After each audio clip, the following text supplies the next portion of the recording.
আউযুবিল্লাহি মিনাশ শাইতানির রাজিম। বিসমিল্লাহির রহমানির রহিম। বাংলাদেশ জামাত ইসলামী চুয়াডাঙ্গা জেলা শাখার উদ্যোগে আয়োজিত কেন্দ্র ঘোষিত আজকের এই বিক্ষোভ মিছিলের পূর্বে সমাবেশের সম্মানিত সভাপতি, সম্মানিত প্রধান অতিথি, বাংলাদেশ জামাত ইসলামী চুয়াডাঙ্গা জেলা শাখার সংগ্রামী জেলা আমির, চুয়াডাঙ্গা জেলা 2 আসনের সম্মানিত জামাত মনোনীত এমপি প্রার্থী, আমাদের সকলের শ্রদ্ধেয় দায়িত্বশীল জনাব মোহাম্মদ রুহুল আমিন, উপস্থিত সম্মানিত নায়েবে আমির, সেক্রেটারি সহ নেতৃবৃন্দ, সামনে উপস্থিত বিভিন্ন পর্যায় থেকে আগত বাংলাদেশ জামাত ইসলামীর কর্মী এবং দায়িত্বশীল বৃন্দ, সকলকে সালাম। আসসালামু আলাইকুম রহমতুল্লাহি বারাকাতুহু।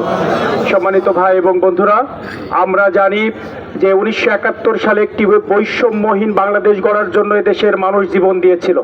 সেই জীবন দেওয়ার পর এই বাংলাদেশের মানুষ সকল ক্ষেত্রে একটি বৈষম্যহীন রাষ্ট্র চেয়েছিল, মানুষের মৌলিক অধিকারগুলো নিশ্চিত করতে চেয়েছিল। কিন্তু দীর্ঘ 54 বছর এই বাংলাদেশের মানুষের আমরা যা দেখেছি, শাসকের পরিবর্তন হয়েছে কিন্তু মানুষের ভাগ্যের কোনো পরিবর্তন হয়নি।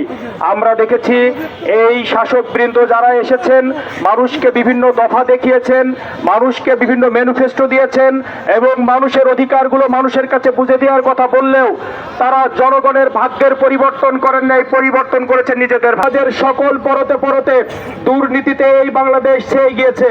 আমরা দেখেছি মানুষের অধিকারগুলো লুণ্ঠন করা হয়েছে, মানুষের ভোটের অধিকার লুণ্ঠন করা হয়েছে, ভাতের অধিকার লুণ্ঠন করা হয়েছে, চিকিৎসার অধিকার লুণ্ঠন করা হয়েছে, কৃষকদের অধিকার লুণ্ঠন করা হয়েছে, ছাত্রদের পড়ালেখার পরিবেশকে লুণ্ঠন করা হয়েছে।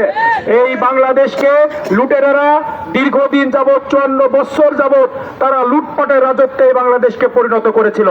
এই জন্য 24-এর গণ অভ্যুত্থানের মধ্য দিয়ে এই বাংলাদেশের মানুষ আবার নতুন করে স্বপ্ন দেখেছিল এই বাংলাদেশের সকল পর্যায়ের একেবারে মন্ত্রী থেকে শুরু করে ইউনিয়নের মেম্বার পর্যন্ত আর আমলা থেকে শুরু করে ইউএন অফিসের কর্মচারী পর্যন্ত সকল মানুষ একটি জবাবদিহিতার মধ্যে থাকবে। প্রত্যেকটি মানুষের অধিকার নিশ্চিত হবে, মানুষের ভোটের অধিকার নিশ্চিত হবে। কেউ যেন ক্ষমতায় গিয়ে ক্ষমতাকে আঁকড়ে ধরে মানুষের উপরে জুলুম চালাতে না পারে, সেই রকমের একটি বাংলাদেশ হবে। এটা ছিল বাংলাদেশের সাধারণ মানুষের স্বপ্ন এবং সাধনা। সেই স্বপ্ন দেখে এদেশের প্রায় 2000 ছাত্র যুবক জনতা জীবন দিয়েছে।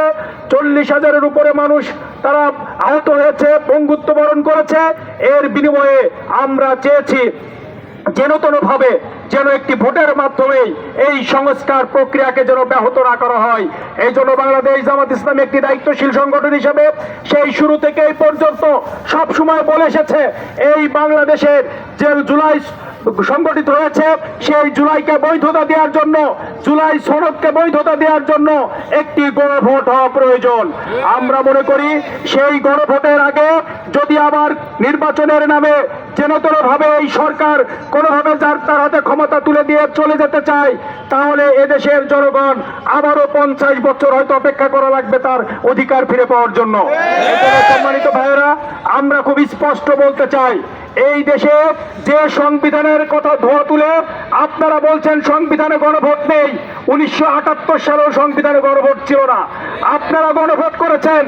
আপনারা এই পর্যন্ত বাংলাদেশের 3টি গণভোট হয়েছে, যার 2টি